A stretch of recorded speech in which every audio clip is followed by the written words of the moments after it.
Nicole from For the Love of Food, and today we are going to be making meringue mushrooms.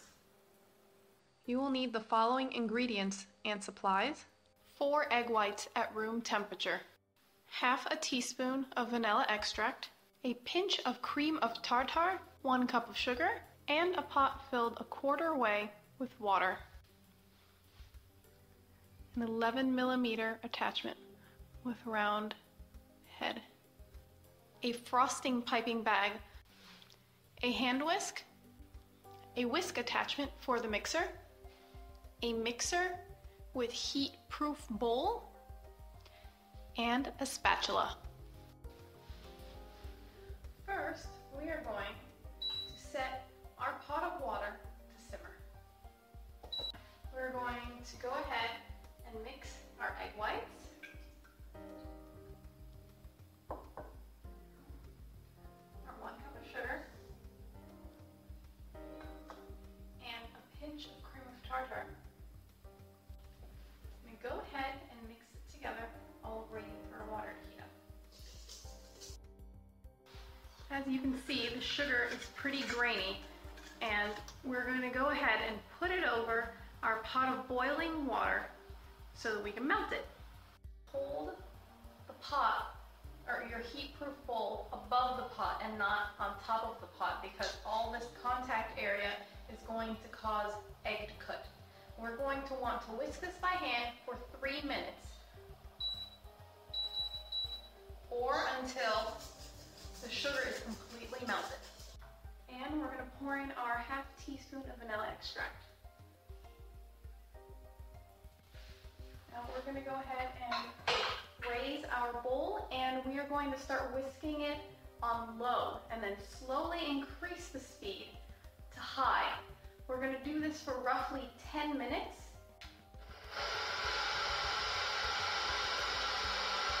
While the meringue mixes, preheat your oven to 90 degrees Celsius.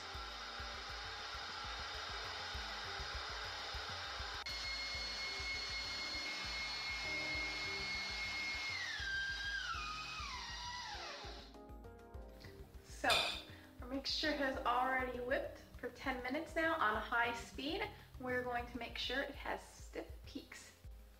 Now, the trick to a great meringue is having stiff peaks. What is very important is that when you pull up, your meringue doesn't flop back over. It should stay standing up. Now, let's do a test together.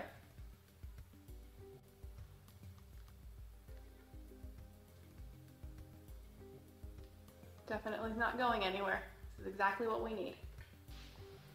So we're going to take our meringue mixture and we're going to put it in a pastry bag.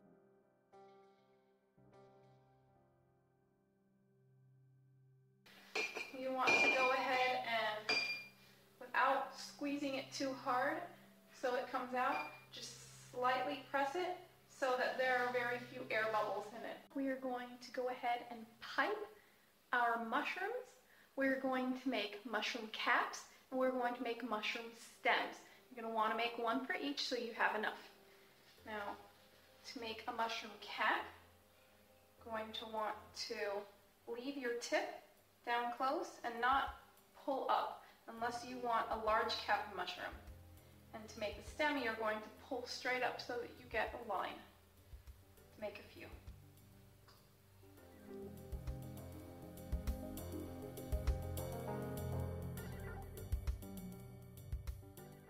To make the stem, you don't want to stay down too long. You want to upwards.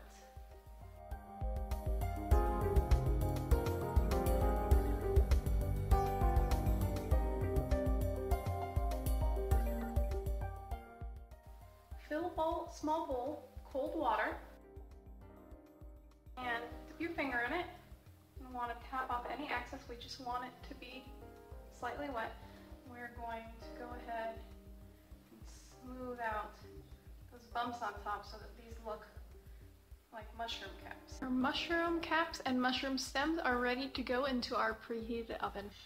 And we're going to bake it for 1 hour. After 1 hour, swap the trays top to bottom.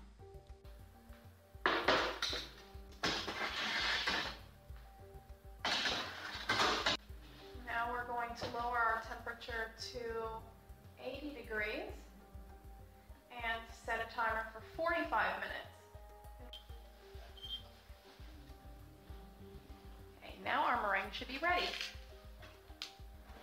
Let's go ahead and give it a touch. It is nice and solid, not sticky. And it looks like it's ready to come out. We have our melted chocolate that we're letting slightly cool down so it thickens up a little more. We have our meringue mushroom pieces in a Tupperware so that they don't get sticky. Now I'm just going to go ahead and do a few so you get the idea. First we want to take a small spoon and cover the back with a small amount of chocolate. It can still be pretty liquidy at this point, that's okay, because we're going to put a second layer with a lot more chocolate on it. Okay, now that we have all our caps done and the chocolate has not completely dried but slightly dried, we're going to go ahead and add a second, much thicker layer of chocolate so that we can hold the bottoms on. We want to get a nice thick layer. Take the bottom part, dip it in some chocolate, and get off any excess, stick it on. We want to take some cocoa powder and dust it on top. Take a little, sprinkle it on top. There you have it. Nice, dirty little mushroom.